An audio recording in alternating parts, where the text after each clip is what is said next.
Brought to you by KR Mangalam University. We provide you the platform to turn your dreams into reality. Give wings to your aspirations with KR Mangalam University. Maldives की धरती से चीन को संदेश है। यह संदेश है पीएम नरेंद्र मोदी का। पीएम नरेंद्र मोदी ने मालदीव में जो बयान दिया है वो सुनने लायक है। भारत के लोगों को यह बयान तो सुनना ही चाहिए। इसके साथ साथ बिना नाम लिए पीएम नरेंद्र मोदी ने जिस तरह से बताया है कि मालदीव ने किस तरह से प्राथमिकता के साथ भारत का चुनाव किया और दूसरे देशों से किनारा किया है, वो बहुत अहम हो जाता है। आपको सुनवाते हैं पीएम नरेंद्र मोदी का वो बयान। पिछले वर्ष राष्ट्रपति जी स्टेट विजिट पर भारत आए थे और अब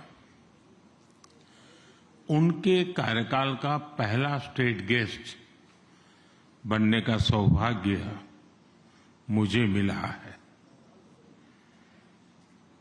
मालदीव के 60वें स्वतंत्रता दिवस पर गेस्ट ऑफ ऑनर के रूप में आना मेरे लिए सम्मान की बात है। मैं इस निमंत्रण के लिए राष्ट्रपति जी का आभार व्यक्त करता हूं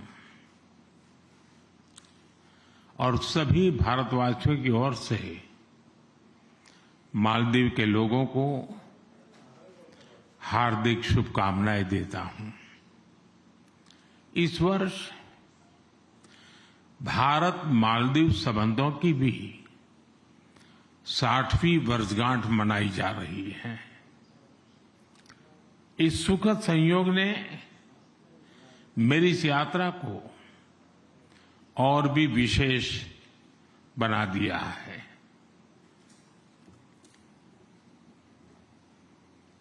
फ्रेंड्स, भारत और मालदीव के संबंध सदियों पुराने हैं। हम पड़ोसी हैं, साझेदार हैं और जरूरत के समय साथ खड़े रहने वाले सच्चे मित्र हैं।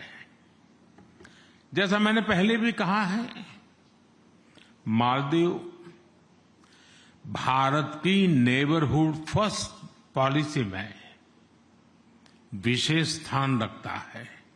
पीएम नरेंद्र मोदी ने साफ तौर पर यह बताया कि भारत ने जिस तरह से नेबरहुड फर्स्ट पॉलिसी के तहत मालदीव को अपना दिल खोलकर मदद देने का फैसला किया और मालदीव के लिए हमेशा ही भारत खड़ा रहा, ठीक मालदीव ने भी इस बात को समझा और आखिरकार मालदीव ने भी चुनाव के वक्त में सीधे तौर पर भारत को ही अपने करीबी और विश्वसनीय दोस्त के तौर पर चुना। क्योंकि पीएम नरेंद्र मोदी ने साफ तौर पर इस बातचीत के दौरान कहा कि मालदीव में मोइजू की सरकार ने किसी को अपना सबसे पहला स्टेट गेस्ट बनाया तो वो भारत के प्रधानमंत्री नरेंद्र मोदी ही हैं। ऐसे में साफ तौर पर पीएम नरेंद्र मोदी ये बताने की कोशिश कर रहे हैं कि चाइना ने जिस चालाकी के साथ मोइजू को समर्थन दिया था और ये सोचा था कि मोइजू जैसे ही सत्ता में आएंगे और सरकार की कमान संभालेंगे तो भारत को वो मालदीव से बाहर कर देंगे, लेकिन ऐसा हुआ नहीं। शुरुआती दौर में जरूर ऐसी तस्वीरें बनी जहां मालदीव और भारत का टकराव साफ तौर पर दिखा, लेकिन जैसे ही मोहम्मद मोइजू को यह बात समझ में आई कि बिना भारत के मालदीव का गुजारा नहीं है, तो हर क्षेत्र में भारत के साथ कॉपरेशन बढ़ाने लगा और यही वजह है कि भारत भी लगातार मालदीव की हर क्षेत्र में मदद कर रहा है। रक्षा क्षेत्र में भी दोनों देश साझेदारी को राजी हैं, फ्री ट्रेड एग्रीमेंट की तरफ बढ़ रहे हैं। और तो और मालदीव के नए रक्षा भवन की ये तस्वीरें, जहां पीएम नरेंद्र मोदी की तस्वीर दीवार पर दिखाई गई, उससे साफ पता चलता है कि मालदीव में इंडिया इन है और चाइना अब आउट। ब्यूरो रिपोर्ट, भारत तक।